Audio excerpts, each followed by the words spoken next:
Hi, പ്രവാസികളോടാണ്. നമുക്കൊന്നും ഭക്ഷണം കഴിക്കുന്നതിന് പ്രത്യേകിച്ച് ഒരു സമയമൊന്നുമില്ല. ചില ആളുകളുണ്ട് രാവിലെ ഒന്നും കഴിക്കില്ല, എന്നിട്ടൊരു 12 മണി 11 മണിക്ക് എന്തോ കാലത്ത് കഴിച്ചാൽ ഉച്ചക്കത്തെ ഭക്ഷണം പോലെ തന്നെ ആക്കും. അത് നമ്മളെ സമയത്തിൻ്റെ പ്രശ്നങ്ങളും നമ്മളെ ഡ്യൂട്ടിയുടെ തിരക്കൊണ്ടൊക്കെ.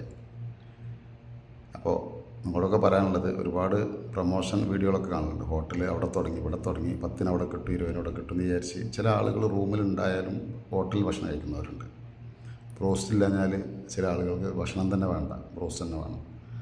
ഒരുപാട് ആളുകൾ ഈ ഒരു വിഷയത്തിൽ ബുദ്ധിമുട്ട് അനുഭവിക്കുന്നുണ്ട് നാട്ടിൽ പോയിട്ട്. കാരണം ഈ സമയബന്ധിതമല്ലാതെ ഭക്ഷണം കഴിക്കാണ്ട് ഒരു ഗതികേട് നമുക്ക് വരികയാണ്. അത് സമയം ഉണ്ടാക്കണം നമ്മൾ. അല്ല എന്നുണ്ടെങ്കിൽ അങ്ങോട്ട് ചെന്നാൽ പോരാ, ഇങ്ങോട്ട് പോരണം. ഇങ്ങോട്ട് പോരുന്നത് കറക്റ്റായില്ല എന്നുണ്ടെങ്കിൽ അത് വലിയ പ്രശ്നങ്ങൾക്ക് സാധ്യതയുണ്ട്. ഒരുപാട് ആളുകൾ ഇങ്ങനെ ചെയ്ത ആളുകൾ, പ്രത്യേകിച്ച് വണ്ടികളിലൊക്കെ ഡ്രൈവർമാരൊക്കെ ഉണ്ട്. അപ്പോൾ എൻ്റെ ഒരു കൂട്ടുകാരുടെ ഒരു അവസ്ഥ ഒക്കെ അറിഞ്ഞപ്പോൾ ഞാൻ ഷെയർ ചെയ്യണമെന്ന് തോന്നിയതാണ്. അപ്പോൾ മാരകമായ അസുഖങ്ങളാണ് നമ്മൾ വരുത്തി വെക്കുന്നത് ഇതിൻ്റെയൊക്കെ പേരിൽ. ഒന്നാമത് കൃത്യനിഷ്ഠയില്ലായ്മ, തോന്നുമ്പം ഭക്ഷണം കഴിക്കുക, പിന്നെ ഹോട്ടലുകളുടെ ഭക്ഷണം.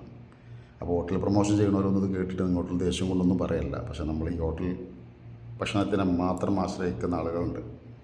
കാരണം ടേസ്റ്റ് കൂടാൻ വേണ്ടി ഒരുപാട് ആർട്ടിഫിഷ്യലായിട്ടുള്ള സാധനങ്ങളൊക്കെ ചേർക്കുന്ന ഹോട്ടലുകളൊക്കെ ഉണ്ട്.